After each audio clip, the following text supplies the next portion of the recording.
धूर्त सौदागर किसी भी कीमत पर नव विवाहिता चंद्रा को पाना चाहता था। बहुत सोचने के बाद सौदागर फैसला करता है कि बसंत को बुलाकर समुद्र में धक्का दे देता हूँ। बसंत के मरने के बाद चंद्रा मेरी हो जाएगी, फिर वो बचकर कहाँ जाएगी। सांप भी मर जाएगा और लाठी भी नहीं टूटेगी। अपने इन घटिया इरादों के साथ वो बसंत को बहाने से बुला लेता है और उसे जहाज से धक्का दे देता है। बसंत को चलते जहाज से धक्का देने के बाद सौदागर अपना सा मुंह लेकर राजकुमारी चंद्रा के पास जाता है और कहता है, हे राजकुमारी, अनर्थ हो गया। चंद्रा घबरा कर कहती है, क्या हुआ सेठ जी? धूर्त सौदागर उससे कहता है, वो बसंत बाहर खड़ा होकर नजारा देख रहा था, तभी उसका पैर फिसला और वो समुंदर में गिर गया। ये सुन चंद्रा के पैरों नीचे से धरती खत्म हो जाती है। वो सहम कर कहती है, नहीं नहीं सेठ जी, ऐसा नहीं हो सकता। सौदागर कहता है, मुझे माफ करना चंद्रा, मैंने उसे बचाने की बहुत कोशिश की, पर मैं ऐसा करने में सफल नहीं हो पाया। ये सुन राजकुमारी चंद्रा दहाड़े मार मार कर रोने लग जाती है और कहती है, हे भगवान,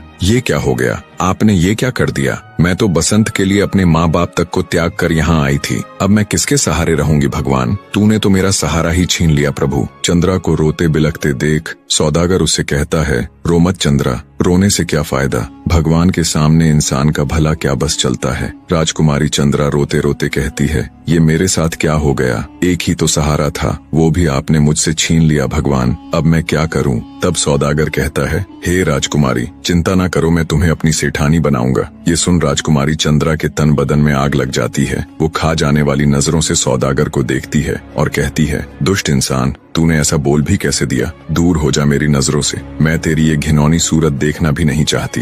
ये सुन जब सौदागर राजकुमारी के निकट आ उसे छूने की कोशिश करता है, तब राजकुमारी कहती है, दुष्ट सौदागर, मैं एक सती स्त्री हूँ, तूने अगर मुझे छूने की कोशिश की तो तू भस्म हो जाएगा। ये सुन सौदागर ठिठक कर रुक जाता है और कहता है, अरे चंद्रा, गुस्सा क्यों करती हो? मैं तुम्हें महलों की रानी बनाकर रखूंगा, अनेकों दासियां तुम्हारी सेवा करेंगी, तुम जो मांगोगी वो तुम्हारे कदमों में लाकर रख दूंगा। सौदागर की बात सुन राजकुमारी चंद्रा बोली, अरे दुष्ट आदमी, तुम्हारी बुद्धि भ्रष्ट हो गई है। मैं पतिव्रता स्त्री हूँ, तुमने मुझे समझ क्या रखा है? भगवान के लिए दूर हो जाओ मेरी नजरों से। चंद्रा की बात सुन सौदागर चुपचाप चंद्रा के कमरे से चला जाता है और विचार करता है, आखिर कब तक राजकुमारी मेरा विरोध करेगी? एक न एक दिन तो ये मेरी होकर ही रहेगी, इसके पास और कोई रास्ता नहीं। सौदागर का जहाज उसके राज्य में पहुंच जाता है। उधर जब बसंत को सौदागर ने जहाज से धक्का देकर गिरा दिया था तो उसे एक काठ का टुकड़ा मिल जाता है, जिसके सहारे बसंत कई दिनों तक समुद्र में जूझने के बाद बचकर बाहर निकलने में सफल हो जाता है और चलते चलते कई दिनों की यात्रा कर उसी राज्य में पहुंच जाता है।